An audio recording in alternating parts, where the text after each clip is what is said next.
Attracting and retaining talent, the significance of IT onboarding by Chris Skinner. I chose this one because the title displayed significant interest to me because I work currently in a industry that has a really high turnover rate.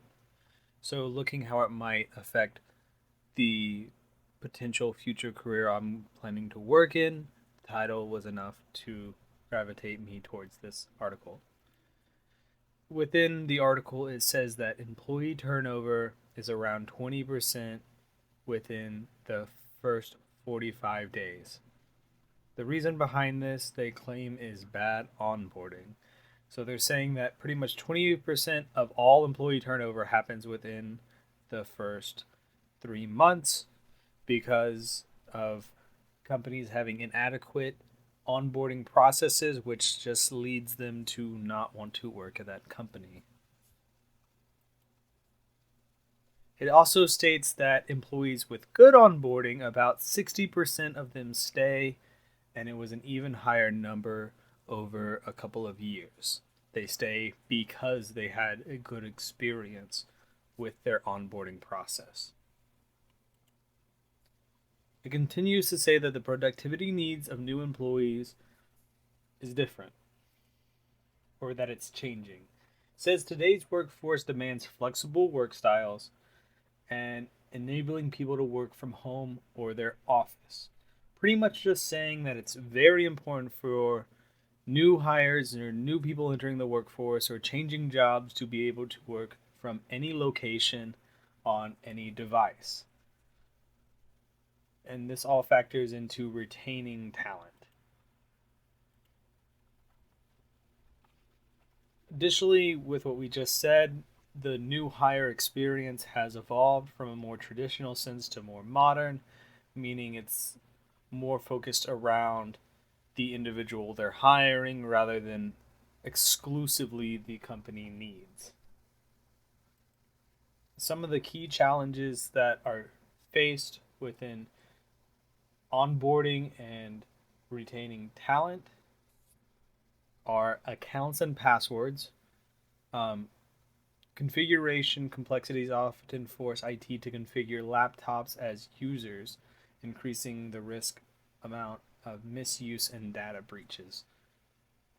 Or wrong devices, leading new hires to receive devices that are unfamiliar, unproductive, and resulting in frustration.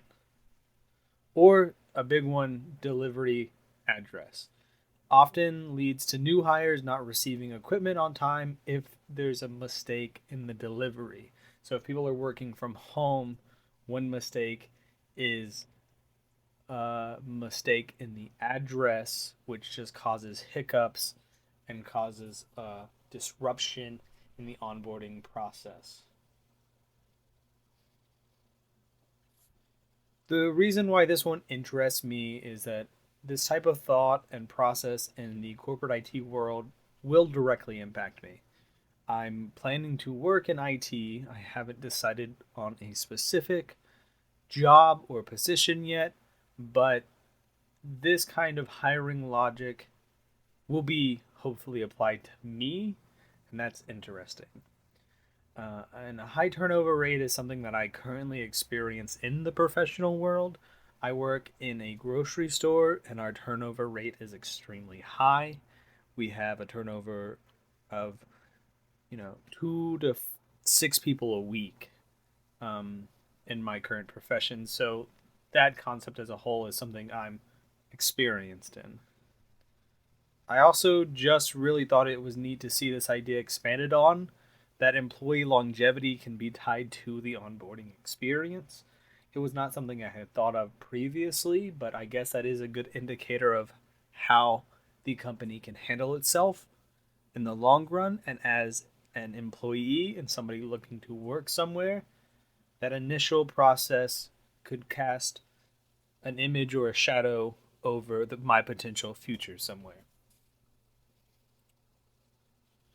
So how this applies to my future outside of just me working in IT, I'll keep this on mind when I'm onboarding somewhere when I'm getting hired, and I'll also keep this in mind when I'm onboarding someone else. Oftentimes, I work in management type positions, and I'm very familiar with hiring, interviewing, and onboarding. And so, opening my eyes to this aspect of it is something that I will use in the future.